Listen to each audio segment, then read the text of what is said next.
Page 62, the Song of Joy. This is a lead sheet again, just like we've had in the past. It's just a little bit confusing the way they're doing this though, so let's talk about this. Because you expect one thing according to music theory, and then the music is giving you something else, and it's like, what? Yeah. So, this Song of Joy, it's a melody taken from a Beethoven symphony, Ode to Joy. We call it Ode to Joy. The symphony doesn't really have a name. And it's just, it's second inversion chords. Because you see there's two notes in the top two. And the reason here is we're doing this is because the top note is the melody.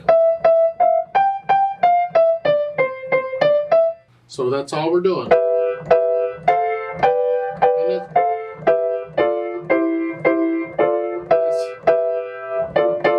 that's all we're doing until we get down to measure 9. And again, when I have the same pattern like this over and over and over, I just leave my hand in that position and I aim one finger. It's usually the melody, so it's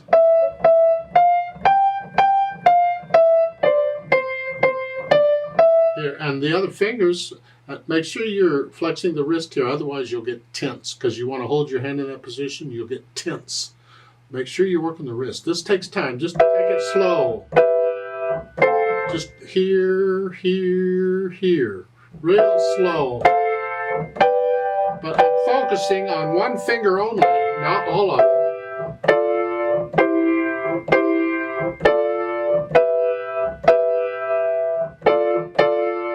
So measure 4, they could have given you a dotted quarter note, but instead they give you an 8th note and tied it over. Rhythm-wise, it's the same. Now when you get to measure 9, now you're not. That's different. And then you're back to so, on a lead sheet, the first thing I do is I try and make sure I can play the melody okay. And then I do the chords. We have a C chord, I'm just going to do them block. And then a G chord. I'm not going to move around a lot. I can get the G chord close by just moving a little bit. I could go here. So I'm not moving around. See, when I first do it, sometimes I stick to root position, and other times, depending on the piece, I might just try and find an inversion to the chord close to where I am. So here, the G chord's right here. I just do that. Now I get down to measure 11, then we're here, and they want an E chord. An E chord is this, but again, I'm already doing the B. Or that. So I'm doing from a G chord to here, and that's close by. And then an A minor chord, and a D chord. A D chord has an F sharp in it. There's no F sharp in the music because the right hand's not using an F sharp. But a D chord has an F sharp in it. A D chord. Remember the chords, major and minor thirds? A major third built on D. 1, 2, 3, 4. 4 half steps and 3. So we have to include an F sharp there. So again, for measure 12, it's an A minor chord, and then a D chord is here. These. I just put the A on the bottom because I don't want to have to move around. And then a G. And then we're back to what we were doing before between the C and the G. Okay. So I work out and make sure I can get the chords all right. And then I put it together, and here's where the problem is. This.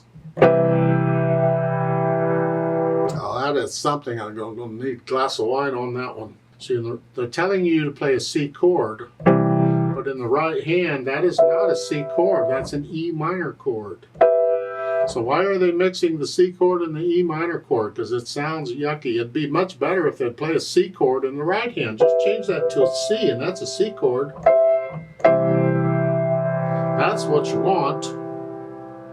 So I could change these chords here, these E minor chords in here where they're showing it like that, to C chords, and it works out fine.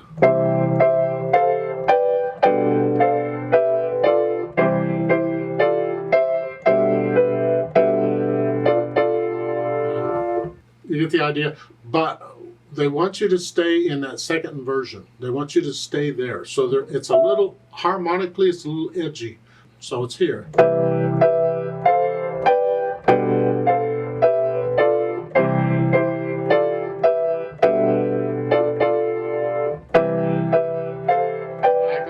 play the whole thing with block chords, and then once I have that okay, then I might think about changing the left hand a little bit. Whatever I want. I can play it.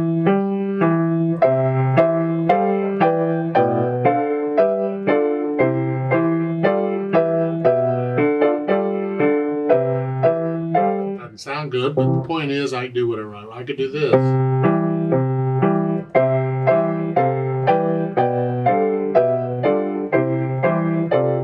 Again, doesn't sound very good. Maybe I do half notes on the left hand.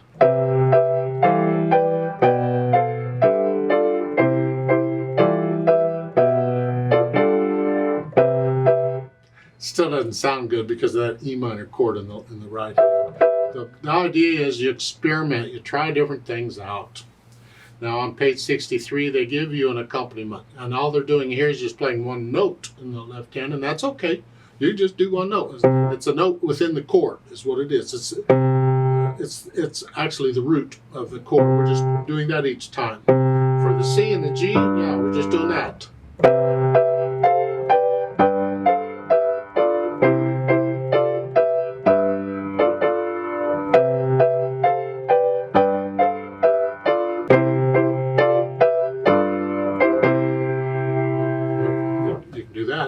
That's fine. So you can put the music in page 63 along with the music of page 62. Is you combine them, you experiment. What do you like to hear? It's just don't let this harmony throw you at the beginning on this C chord, because that's not a C chord. If you want to turn it into a C chord, as far as I'm concerned, I would prefer that. Each time I'm coming into this area and I get this, instead I'm going to play that instead. I'm going to play a C instead of an E minor chord. That would be the only difference. If you want to use pedal again, go ahead and pedal it the way they're showing. It would be for the overtones and to connect this. So.